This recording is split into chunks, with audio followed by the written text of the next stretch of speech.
So hello everyone, welcome to the School of Economics and আমি পঢ়ি আছিলো income and substitution effect আৰু এটো this is very basic microeconomics, so this is covered in the first sem syllabus of Dibrugarh University. গতিকে আমি already part 1 ত পঢ়িলো income effect কি হয়, substitution effect কি হয়, given good কি হয়, inferior good কি হয়, normal good কি হয়. Now আমি প্ৰথম চাম যে আমি diagrammatically ইয়াক কেনেকৈ represent কৰিম income effect or substitution effect. There are certain এতিয়া আমি চাম আমি দুটা good লম. There will be a good x and there will be a good y. So আমি গোটেই ডিসকাশনটো good y good x or আশে পাশে ৰাখিম. That means আমি যেটো situation লম তাত কি হ'ব, price of x will go down. আমি চাম যে তেতিয়া x or consumption of x how it gets affected due to the drop in price. গতিকে আমি আকৌ কৈছো price ত যোনটো effect হ'ব that can be decomposed into income effect আৰু that can be decomposed into substitution effect. গতিকে total যোনটো effect এইটো আমি income effect আৰু substitution effect ৰ ক্ষেত্ৰত চাম আৰু এতিয়া আমি যোনটো x good লম হেতুক আমি normal good হিচাপে লম আৰু normal good হিচাপে লোৱাৰ কাৰণে price of x টো যেতিয়া কমিব যোনটো income effect হ'ব that will go up, substitution effect যোনটো হ'ব that will go up. গতিকে price effect will also go up. মানে income effect will be positive, substitution effect will be positive, price effect will be positive. Hence the good x is a normal good. আমি certain কিছুমান step ইয়াত follow কৰিম আৰু এটোৱে হ'ব গোটেই blueprint. গতিকে the first step would be draw the initial equilibrium. Find the initial equilibrium E1. আমি এটো E1 বুলি লম আৰু আমি ধুনিয়াকৈ ড্ৰ কৰিম. That will be, this is the price line or this is the budget line. Let's say B1 আৰু this is our indifference curve IC1 যেডাল আমি প্ৰথমতে আছিলে, and let's say this is the point which is the equilibrium point E1 আৰু আমি যেহেতু এটো সাইডে good x লম এটো সাইডে good y লম. Let's say x1 is the initial number of x that were being consumed আৰু y ধৰা y1. আমি y টো ইমান নাচাম, we are only concerned about x. এতিয়া চাম draw the initial equilibrium E1. Now draw the new budget line to represent Px going down. এটা নতুন budget line আঁকিব লাগিব যত Px টো কমি যাব. এতিয়া যদি price of x কমে that means কি আমি এতিয়া একেটা বাজেটত বেছি x এফৰ্ড কৰিব পাৰিম. Hence এই বাজেট লাইনডাল এইটো সাইডলৈ শিফট হৈ যাব, এনেকৈ শিফট হৈ যাব. And let's call it the budget line B1 B2. এই পইণ্টটো কেতিয়াও চেঞ্জ নহয়, B1 পইণ্টটো কেতিয়াও চেঞ্জ নহয় because y প্ৰাইচ কমা নাই. y প্ৰাইচ নকমা কাৰণে যোনটো এফৰ্ডেবল আমাৰ প্ৰাইচ লেভেল অফ y আছিলে, যোনটো আমাৰ y affordability আছিলে, that is not going up or that is not going down. Hence এটো একে জায়গাতে থাকিব আৰু আমি এটা ৰাখি ললো তেতিয়া হলে and find not find, actually denote the new equilibrium E3. এটো E3 কেলে লিখিছো, E2 লিখিব পাৰি, মই জাস্ট E3 বুলি লিখিছো, কেলে লিখিছো পাছত গম পাম. E3 with a new indifference curve, গতিকে যেহেতু আমি এটা নতুন বাজেট লাইনলৈ যাম, অল ওপৰ বাজেট লাইনলৈ যাম, let's call it point E3. এইটো হ'ল E2, এইটো হ'ল E3. So আমাৰ যোনটো টোটেল ইফেক্ট হ'ব, the total effect will be x1 and x3. ঠিক আছে, গতিকে আমি x-ক যোন দামটো কমাৰ কাৰণে আমি আমাৰ টোটেল যোনটো কনজাম্পশ্যন সেইটো আমি OX1 ৰ পৰা OX3 লে শিফট কৰিলো। গতিকে যোনটো total effect of the price change that is x1 x3. গতিকে আমি ইয়াত ক'ব পাৰিম price effect will be x1 x3. কিয়? কাৰণ প্ৰাইচটো কমাৰ কাৰণে আমি দেখিলো আমাৰ ইকুইলিব্ৰিয়াম পইণ্টটো E1 ৰ পৰা E3 লে শিফট হৈ গৈছে আৰু আমাৰ যোনটো কনজাম্পশ্যন অফ x আছিলে সেইটো x1 ৰ পৰা x3 লে শিফট হৈ গৈছে। এতিয়া আহিব দা থাৰ্ড ষ্টেপ। এতিয়া আমি চাম to decompose the price effect into income effect and substitution effect. আমি এটা crucial step ইয়াত ল'ব লাগিব। That crucial step will be draw a parallel line. Draw a parallel line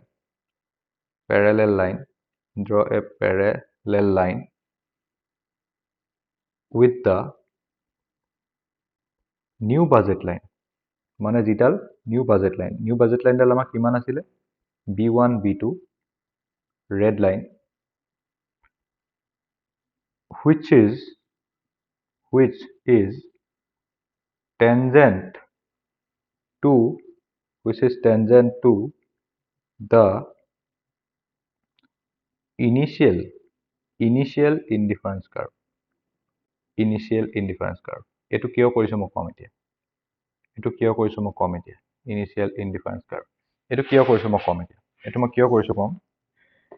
এতিয়া মই এনেকুৱা ডাল বাজেট লাইন নেকি যিডাল এডাল লগত প্যাৰেলাল হয়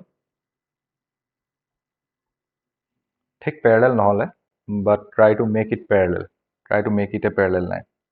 So মই এটো অকমান এটা ট্ৰিক লগাই পেলাই আঁকিম। Let me copy this and let me paste this so that মই এডাল ইয়াৰ parallel move কৰি দিব পাৰোঁ। Let's call it this line. So নতুন এডাল আমি বাজেট লাইন প্যাৰেলাল কে আঁকিলো আৰু টেনজেন্ট বনাই ললো আৰু টেনজেন্ট হোৱা পইণ্টক মই ডিনোট কৰি ললো E2 বুলি। This will be the point E2 আৰু এই পইণ্টক মই x2 বুলি কৈ দিলো। ঠিক আছে, এই লাইনডাল অকাৰ যোনটো ৰিজনিং হেতু হল যে যোনটো x1 ৰ পৰা x2 লে চেঞ্জ হৈছে এতিয়া x1 ৰ পৰা x2 লে চেঞ্জ হৈছে আমি চালো x1 ৰ পৰা x2 লে যেতিয়া চেঞ্জ হৈছে তেতিয়া হলে কি হৈছে মানে যেতিয়া E1 ৰ পৰা আমি E2 লে গৈছো utility level চেঞ্জ নাই হোৱা utility is remaining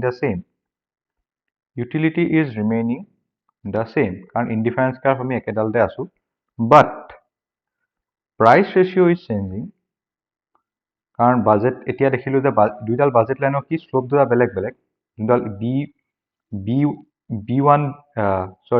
B1 আছিলে কিন্তু এই নতুন দুডাল budget line let's call it B3 price ratio is different হোৱাৰ কাৰণে সেইকাৰণে দেখিলো utility level একে জায়গাত আছে কিন্তু price ratio টো চেঞ্জ হোৱাৰ কাৰণে আমি E1 পইণ্টৰ পৰা E2 পইণ্টলৈ শিফট হলো এটো কিহৰ কাৰণে হলো আমি দেখিছো যেতিয়া আমি E1 ৰ পৰা E2 লে শিফট হৈছো এই পইণ্টৰ পৰা এই পইণ্টলৈ যেতিয়া মই শিফট হৈছো এই পইণ্টৰ পৰা মই এতিয়া এই পইণ্টলৈ শিফট হৈছো that means এই শিফটিংত মই দেখিছো যে x ৰ পৰিমাণ মই বঢ়াইছো y পৰিমাণ কমাইছো কিহৰ কাৰণে কমাইছো because price of x relative to the price of y is going down সেই কাৰণে আমি কি কৰিছো y কনজাম্পশনটো কমাই দিছো x ৰ কনজাম্পশনটো বঢ়াই দিছো because x টো এতিয়া ৰিলেটিভলি চিপাৰ গতিকে এই যোনটো ইফেক্ট হ'ব এটো আমাৰ হ'বগে সাবস্টিটিউশন ইফেক্ট কিয় কাৰণ ৰিলেটিভ প্ৰাইস অফ x কমি যোৱাৰ কাৰণে আমি y টো কমাই দিলো কিন্তু x টো বঢ়াই দিলো আৰু এটো বঢ়াই দিয়া যোনটো পৰিমাণ that is denoted by this jump from x1 to x2 that means OX2 এতিয়া নতুন কনজাম্পশন সাবস্টিটিউশন ইফেক্ট হোৱাৰ কাৰণে আৰু OX1 আমাৰ ইনিশিয়াল আছিলে গতিকে যোনটো টোটাল সাবস্টিটিউশন ইফেক্ট হ'ব যোনটো সাবস্টিটিউশন ইফেক্ট হ'ব that is given by x1 and x2 ঠিক আছে সাবস্টিটিউশন ইফেক্ট হ'ব x1 and x2 4 নম্বৰ এতিয়া ৰিমেইনিং এতিয়া x1 ৰ পৰা x3 লৈ গৈছিলে তাৰপা যদি মই x1 ৰ পৰা x2 টো মাইনাস কৰি দিওঁ তেতিয়াহলে we will get x3 x2 মানে ইয়াৰ মানে এটোৱে কৈছো যে যেতিয়া আমি ইয়াৰ পৰা ইয়ালে মুভ কৰিলো তেতিয়া ইয়াৰ পৰা ইয়ালে মুভ কৰিলো তেতিয়াহলে আমাৰ টোটাল ইফেক্ট হৈছিলে x1 and x3 ইমানটো হৈছিলে এতিয়া আমি ইমানটো বাদ দি দিছো গতিকে এইখিনি আমাৰ ইনকাম ইফেক্ট হৈছে ইনকাম ইফেক্টটো কিহৰ কাৰণে হৈছে চোৱা ইয়াত এই দুডাল লাইনত ৰেড কালাৰ দুডাল লাইন চোৱা তলৰ লাইনডালৰ পৰা ওপৰ লাইনডাললৈ প্ৰাইস ৰেশিওটো একো চেঞ্জ নাই হোৱা বাট আমাৰ বাজেটটো টোটাল বাঢ়ি গৈছে যেহেতু বাজেটটো বাঢ়ি গৈছে দ্যাট মিন্স কি কনজিউমাৰ জনে ৰিচ ফিল কৰিছে আৰু ৰিচ ফিল কৰাৰ কাৰণে তেওঁ কোনটো পইণ্টৰ পৰা কোনটো পইণ্টলৈ গৈছে E1 ৰ পৰা E2 লৈ গৈছে E1 ৰ পৰা E2 লৈ গৈছে দ্যাট মিন্স কি তেওঁ X ৰ কনজাম্পশনটো X2 ৰ পৰা সাবস্টিটিউশন ইফেক্টৰ হোৱাৰ পাছৰ যিটুকুৰা তেওঁ বহালে হেতু x2 ৰ পৰা x3 লৈ শিফট কৰিছে দ্যাট মিন্স কি ইনকাম ইফেক্টটো ইয়াত পজিটিভ হৈছে ইনকাম ইফেক্টটো পজিটিভ হোৱাৰ কাৰণে ইয়াক আমি এটা নৰমাল গুড বুলি ক'ব পাৰো আৰু আমাৰ ইনকাম ইফেক্টটো ইয়াক দিয়া কিহেৰে দিয়া হ'ব x3 আৰু x2 ৰে গতিকে এই ডায়াগ্ৰামটোত the shift from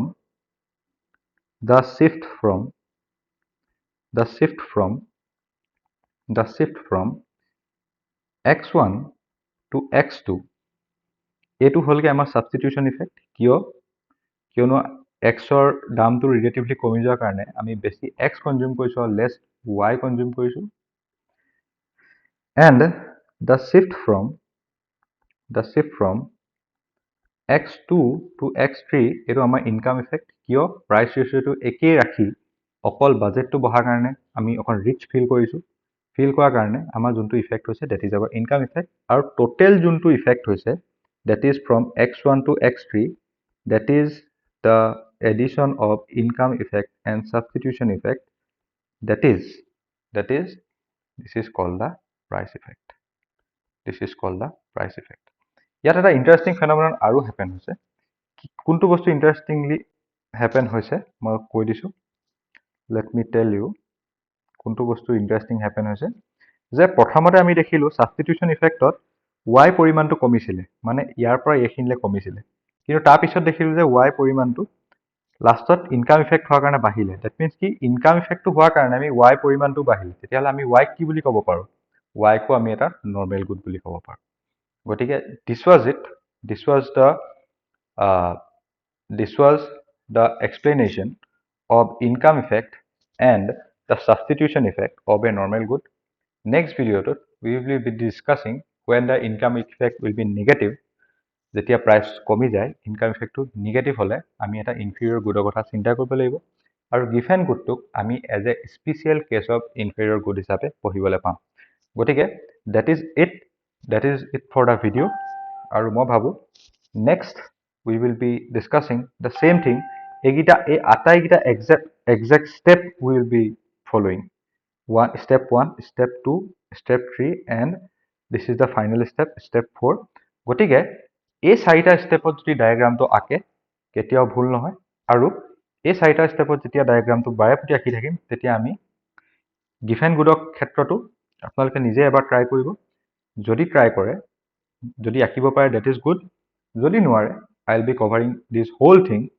in the next video গতিকে stay tuned for the part 3 and good night and a happy new year again today is 1st January the day is about to end so see you guys in the same channel আৰু যদি মোৰ চেনেলটো চাই ভাল পায় please subscribe to it